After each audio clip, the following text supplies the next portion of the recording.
Baik, Assalamualaikum warahmatullahi wabarakatuh. Pada kesempatan kali ini, kami dari FG4 akan menampilkan sebuah drama yang akan membahas tentang peredaan konflik di Filipina Selatan.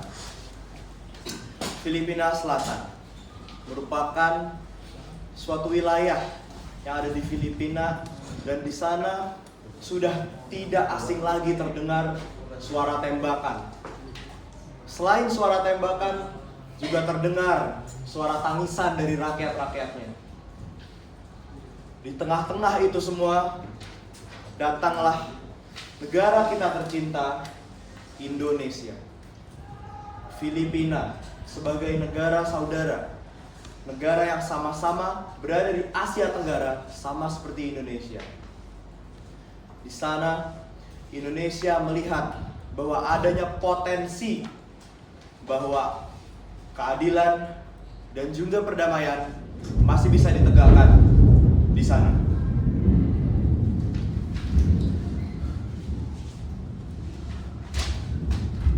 Bu, jadi ada lagi Bu. Sejak kemarin dia damai sudah kami tangani selalu diingkari. Terus bagaimana caranya buat kami percaya untuk menjadi damai kali ini atau berbeda dari sebelum-sebelumnya? Itu karena setiap perjanjian yang dibuat tanpa mendengarkan kami. Kalian menawarkan kami perdamaian, tetapi kalian terus membakar rumah-rumah kami. Tentu kami tidak akan tinggal diam. Tenanglah dulu, saudara-saudaraku semuanya. Damai itu bukan berarti melupakan luka yang lama, tetapi dengan memilih untuk tidak membuka luka yang baru. Indonesia dulu sama seperti kalian, terpecah, berdarah, tapi lihatlah akhirnya. Kami semua di sini memilih untuk membantu kalian menyelesaikan masalah bangsa ini. Itulah yang kalian butuhkan, bukan hanya kesepakatan, tetapi pilihan untuk hidup berdampingan. Titik ini merupakan menjadi salah satu momentum di mana adanya kesadaran bahwa perdamaian harus ditegakkan. Seperti layaknya api, si jago merah yang ketika ia hidup dan jika dipancing akan semakin besar. Namun jika diredakan, api tersebut dapat mengecil dan di situ akan ada cahaya. Cahaya ini melambangkan sebuah harapan, dan di sanalah harapan itu muncul dari rakyat-rakyat kecil bahwa perdamaian masih bisa dapat ditegakkan, keadilan masih bisa dapat ditegakkan pula.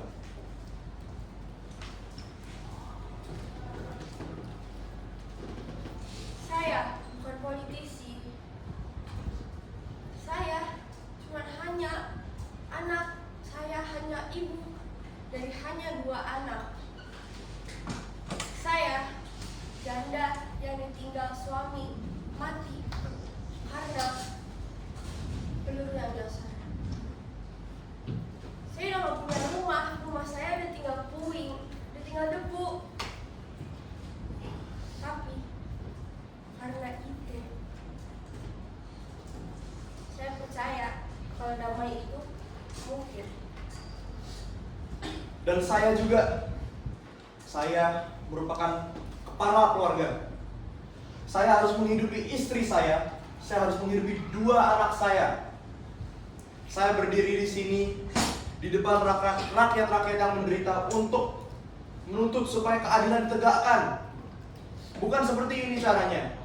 Jika memang caranya seperti ini, bagaimana saya sebagai kepala keluarga bisa menjamin rasa aman bagi anak-anak saya, bisa menjamin rasa aman bagi istri saya? Bagaimana dengan kepala keluarga yang lain?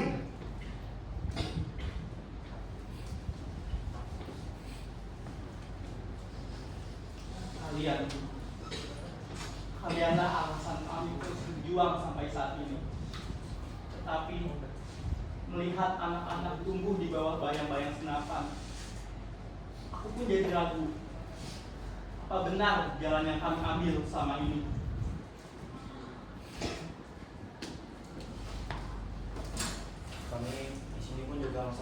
kehilangan. Dengan tentara kami yang pulang, dia pulang dalam peti. Tapi kalau kita begini terus-terusan, kita hanya akan membangun sebuah generasi yang baru dan nantinya akan hanya membenci pada satu sama lain. Mungkin inilah saatnya kalian untuk berhenti bermusuhan dan mulai menjadi mitra. Untuk apa? Untuk membangun kembali apa yang sudah hilang selama ini, yaitu kepercayaan. Kalian merupakan bagian dari bangsa ini, dan perdamaian tidak akan terjadi tanpa ada kalian. Jika nantinya ada kemungkinan nyata dari pihak EL, kami akan mencoba untuk membuka ruang. Dimulai dari otonomi, bukan kemerdekaan, tetapi penghormatan terhadap satu identitas. Kami tak menuntut banyak, tapi tolong berikan kami martabat, tolong berikan kami kebebasan, biarkan rakyat kami menentukan nasibnya sendiri dalam damai.